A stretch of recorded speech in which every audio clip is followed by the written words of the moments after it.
I am very privileged to present to you, compañera Isabel Izquierdo. Bueno, como ya decía la compañera, yo vengo de Uruguay.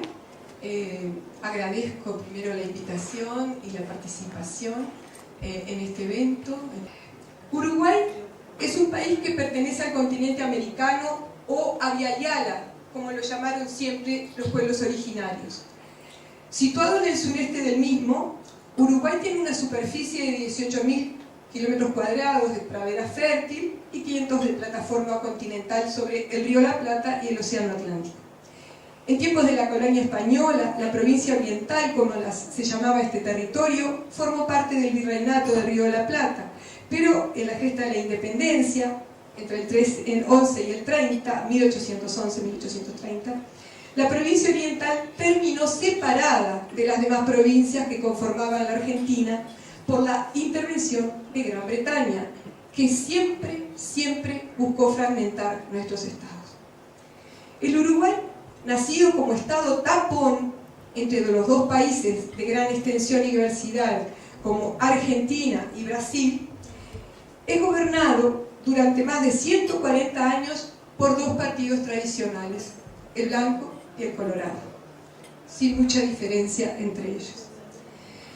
Desde 1968 comienza y se acrecienta en el país el autoritarismo y la represión sistemática contra la clase trabajadora, los estudiantes y los militantes de los grupos políticos de izquierda, y luego contra la población en general.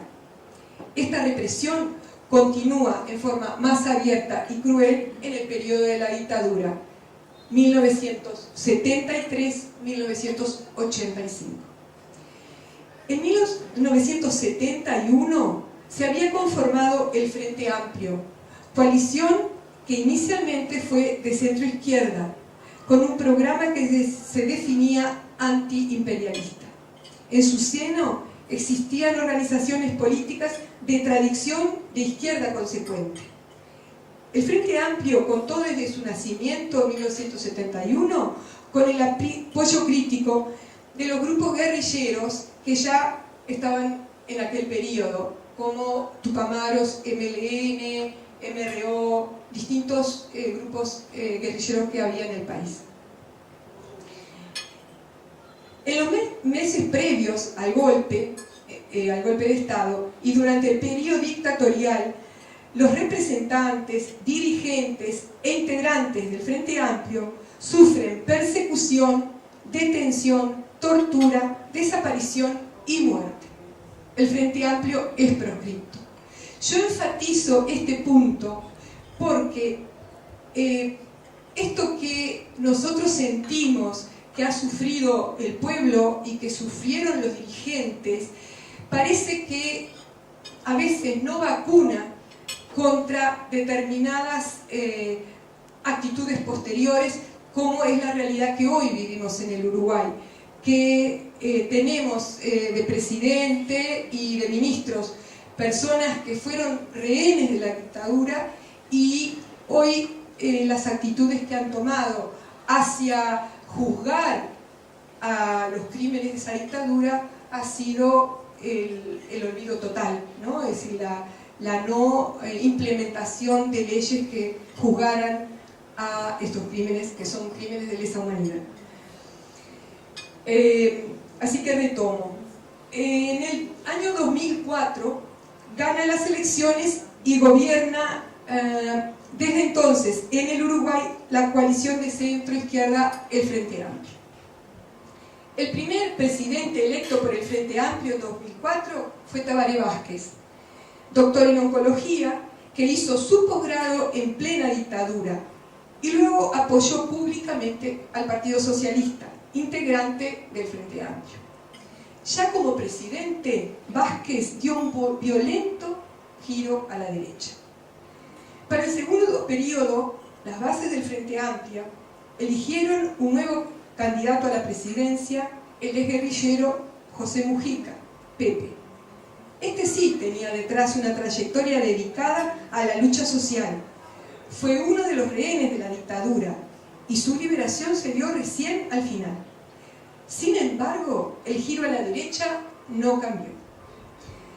Las primeras medidas de gobierno antes del viraje declarado fueron contradictorias, pero luego distintos hechos confirmaron la claudicación, el abandono y la traición definitiva al programa fundacional del Frente Amplio.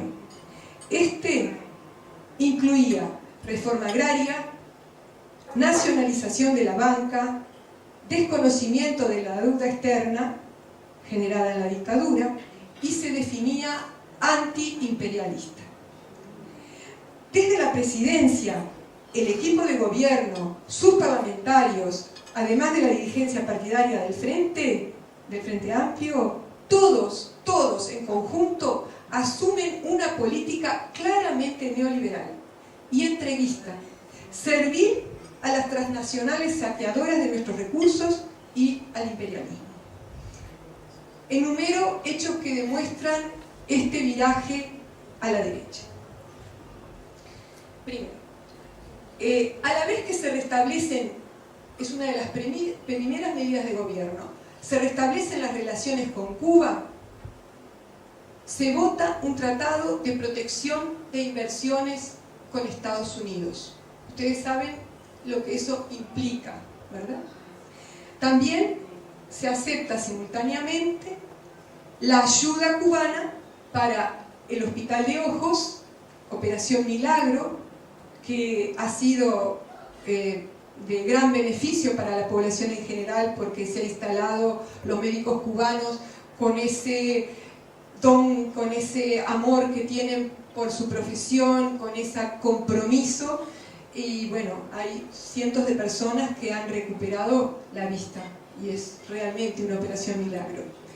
Y también se acepta el apoyo de Cuba para el programa de alfabetización en colaboración con Venezuela que se llama Yo Sí Puedo. Otra de las acciones de nuestro gobierno. Se anuncia que se mantendrán las tropas uruguayas dentro de las misiones de la ONU en Congo y Haití. Las denuncias de violaciones, corrupción y atropellos contra la población civil han acompañado sistemáticamente esta presidencia. Recientemente, el Parlamento de Haití volvió a solicitar a la ONU la retirada de las tropas, pero las mantiene el presidente Martelly, convertido virtualmente en dictador, quien desconoce todas las decisiones emanadas del Parlamento. La oleada de desapariciones y torturas en Haití, en cuya base está el saqueo económico y de los recursos naturales de este pueblo y la apropiación de su territorio, solo es posible por la complicidad de estas tropas extranjeras con Martelly. Yo quiero recordar además que uno de los postulados de nuestro Frente Amplio en la campaña electoral, por supuesto, era el pedir que salieran las tropas, que no fueran las tropas. Se consideraba que las Naciones Unidas cometían una violación de territorio, de la soberanía de los pueblos cuando iban en esas misiones de paz, ¿verdad? Pero cuando están en el gobierno, estas son las decisiones que se toman. Sigo puntuando. Sobre el río Uruguay, que tenemos el límite entre Argentina y Uruguay, los empresarios finlandeses obtuvieron del gobierno uruguayo, de nuestro gobierno frente amplista, el permiso para construir en una zona franca, que es un territorio sin soberanía nacional, una fábrica elaboradora de pasta de celulosa blanqueada, altamente contaminante.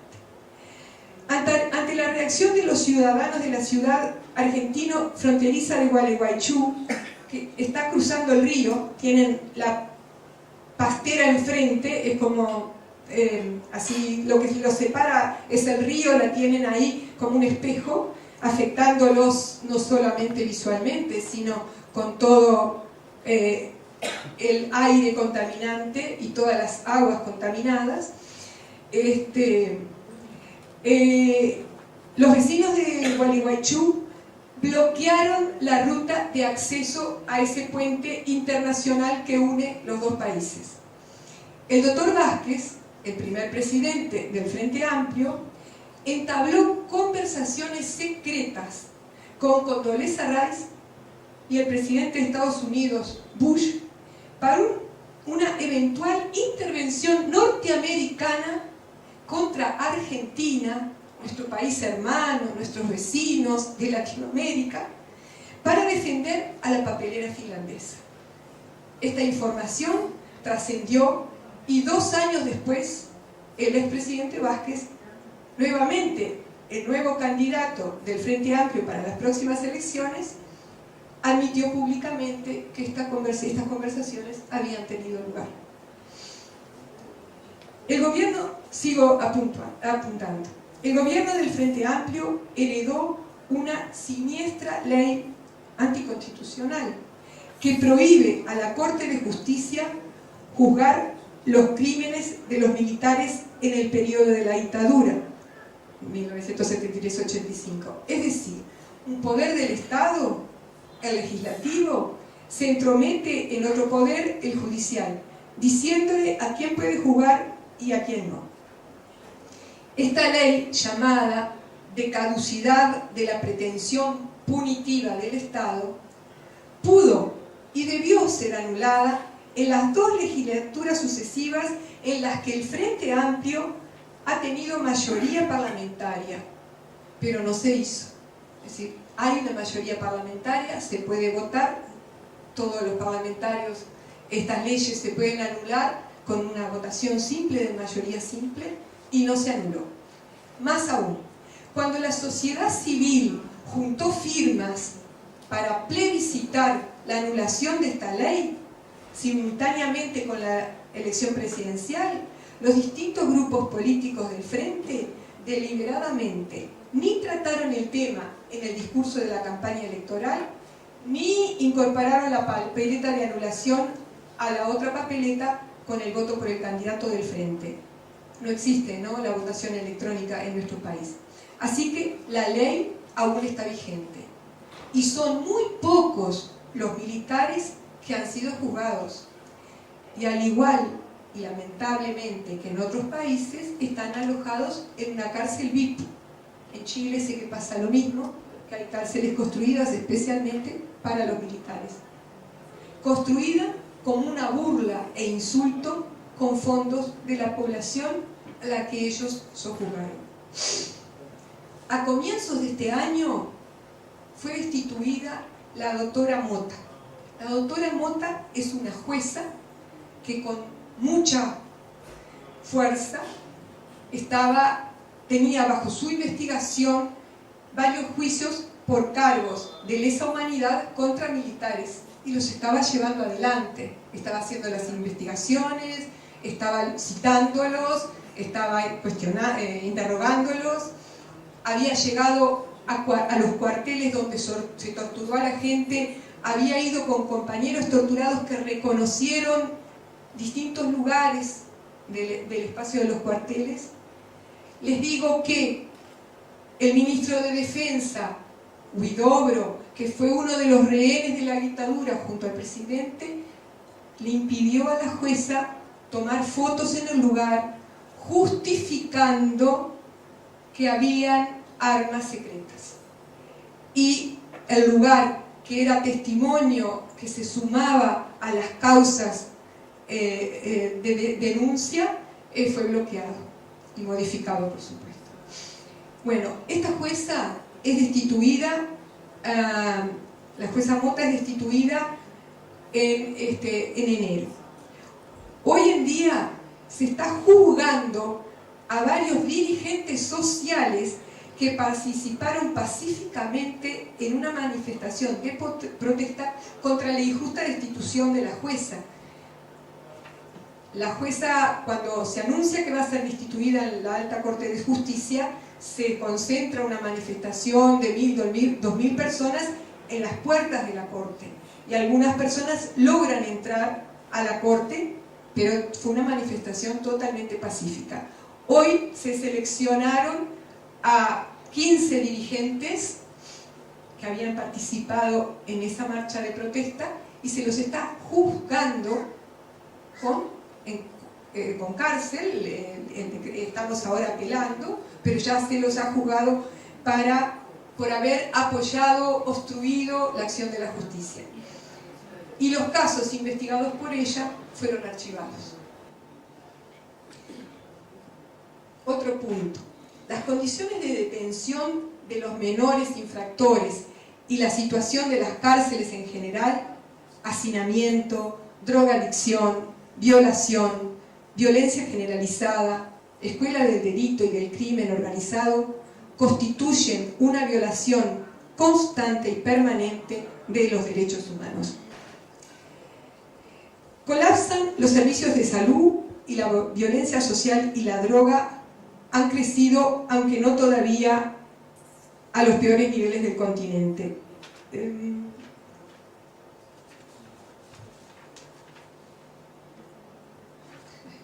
Ya me parecía que tenía otro punto que quería seguir. En el país se aceleró extraordinariamente la entrega de la tierra.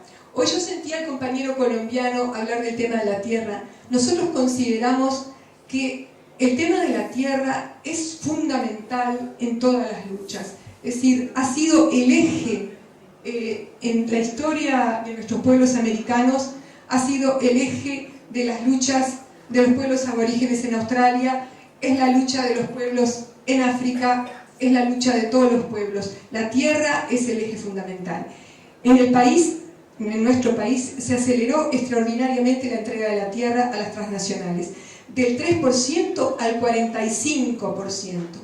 Se autorizó el ingreso de transgénicos, el uso de agroquímicos y pesticidas de alta toxicidad, se modificaron las leyes de la minería y las de áreas protegidas, se decretaron zonas francas, libres de impuestos y sin ningún control estatal. Así, fueron expulsadas en 8 años de gobierno frente amplista 10.000 familias del campo. Para la escasa población uruguaya, somos unos 3,5 millones nada más, esto supuso la baja de la población rural del 8 al 5%. Todas estas familias eran productoras de alimentos en predios pequeños o medianos y fueron reemplazadas por grandes extensiones de monocultivos forestales, soja transgénica para la exportación. Para dar un ejemplo, la producción mielífera, no solo para el consumo interno, sino de la que el Uruguay era exportador, ha desaparecido en amplias zonas, comprometiéndola casi totalmente.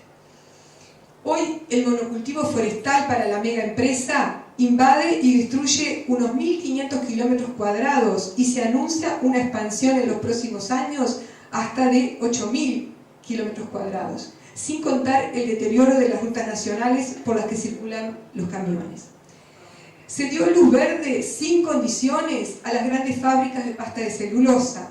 Hay una ya que ya mencioné, en pleno funcionamiento, otra en construcción y otra aprobada, que aplican tecnología altamente contaminante, no tienen circuito cerrado de tratamiento de fluidos, ni filtros aéreos y emplean compuestos fosforados para el blanqueo de la pasta.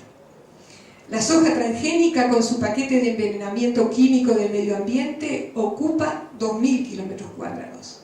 Ya hay por ello una alteración grave del agua potable de los cursos de superficie. Y la información sobre la salud de la población afectada, denunciada permanentemente por médicos, por vecinos y por algunos medios de prensa que arriesgan a dar la simple información, es desestimada y negada desde fuentes oficiales. Aún así, trasciende de distintas fuentes el aumento de los índices de afecciones respiratorias, malformaciones, abortos espontáneos, cáncer. Se autorizó la megaminería a cielo abierto, aparentemente solo ferrosa, con una ley diseñada a la medida de las transnacionales que afectará 1/5 de todo nuestro territorio fértil.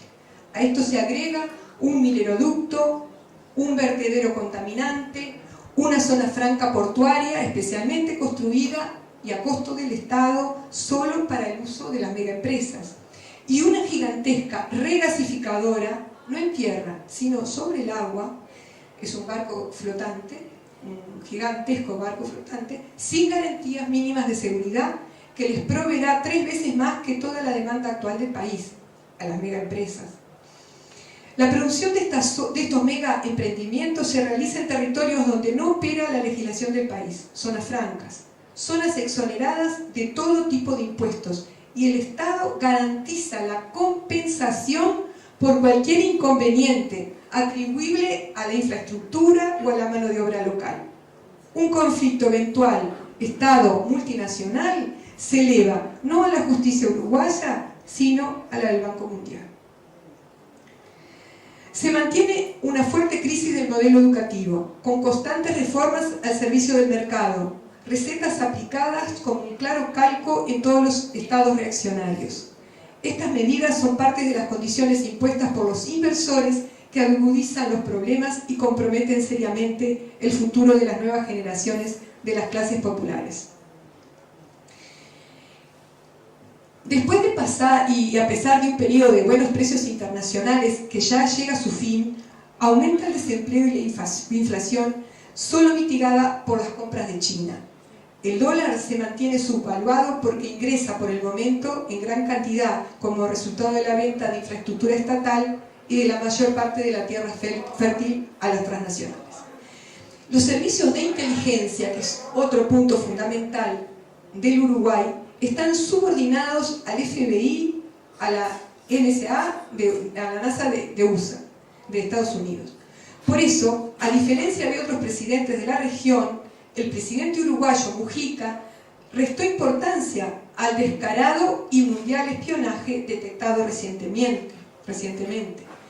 Y la condena ante la amenaza a la vida del presidente boliviano Evo Morales, orquestada por Obama y cobardemente ejecutada por algunos países europeos, nuestro presidente la relativizó. Un puerto de aguas profundas en la costa atlántica uruguaya estará al servicio de la cuarta flota de la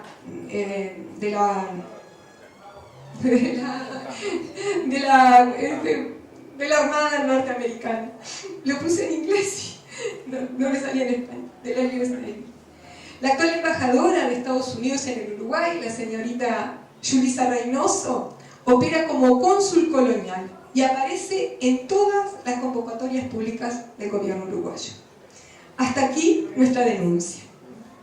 Actualmente, y ahora va nuestra esperanza, actualmente sectores desprendidos del Frente Amplio, otros provenientes del ambientalismo y del pensamiento humanista, y personalidades independientes de diversos orígenes filosóficos y religiosos han formado la Unidad Popular, lema Asamblea Popular, nueva coalición que aspira a retomar la senda de la izquierda y de la soberanía estatal y la seguridad alimentaria. El programa común de la UP-AP apunta aspectos como acceso a la tierra para los que la habitan y la trabajan, defensa del medio ambiente contra el saqueo de las transnacionales, una educación y salud públicas de calidad y con recursos, estrategias preventivas de salud independiente de los intereses de los laboratorios, una política de aumento inmediato de salarios y pensiones miserables, gravando las grandes extensiones territoriales y las transnacionales hoy exoneradas, una política exterior independiente del imperio que hoy nos somete, y una mano tendida a los pueblos del continente, apuntando a una verdadera integración sin Estados Unidos, recuperando además semillas nativas y combatiendo transgénicos y agrotóxicos para una auténtica soberanía alimentaria. Esta coalición en franco crecimiento, aunque sin recursos más que el de los sencillos aportes y donaciones de sus militantes, sufre una fuerte campaña en su contra, que le niega espacios, le niega los espacios en los medios de comunicación, la vincula falsamente con actos de vandalismo deportivo social y la presenta como la opción que le hace el juego a la derecha, intentando desde filas gubernamentales autopresentarse como la verdadera izquierda. Tratan de mostrar una falsa oposición entre la derecha tradicional y el FA en el gobierno, aunque el Frente Amplio es en los hechos una nueva derecha. Una prueba más de nuestro crecimiento es la aparición dentro del Frente Amplio de falsos disidentes que prometen rectificar los rumbos del gobierno cuando demostrado está que teniendo la chance siempre han sido consecuentes hasta con las políticas más entreguistas del Frente Amplio. Estos falsos disidentes ayudan a mantener un cierto caudal del electorado de izquierda, mostrando que la dirección del FA está en disputa, está con problemas. Así tratan de evitar desprendimientos, mientras el verdadero candidato, el expresidente Vázquez, habla para la derecha y las transnacionales, garantizándoles que el piloto automático sigue puesto. El autoritarismo y control del FA sobre la TV pública y privada, sobre radios y periódicos y todos los medios en general, es absolutamente dictatorial. Hoy es muy difícil acceder, nosotros, ¿verdad?, al canal bolivariano de Telesur o al cubano, y en cambio estamos inundados por noticieros adulterados por CNN. Así se ha creado un verdadero muro de silencio contra nuestra existencia. Por eso, mucho agradecemos cada espacio que se nos ofrece para exponer nuestra verdad y nuestro programa, tanto dentro del Uruguay como en cualquier lugar del planeta. Vaya por mi intermedio el saludo de la Unidad Popular, Asamblea Popular, a todos los pueblos que luchan contra el imperialismo y las transnacionales, por la soberanía alimentaria, por la liberación nacional y social y por la supervivencia de la humanidad. Gracias.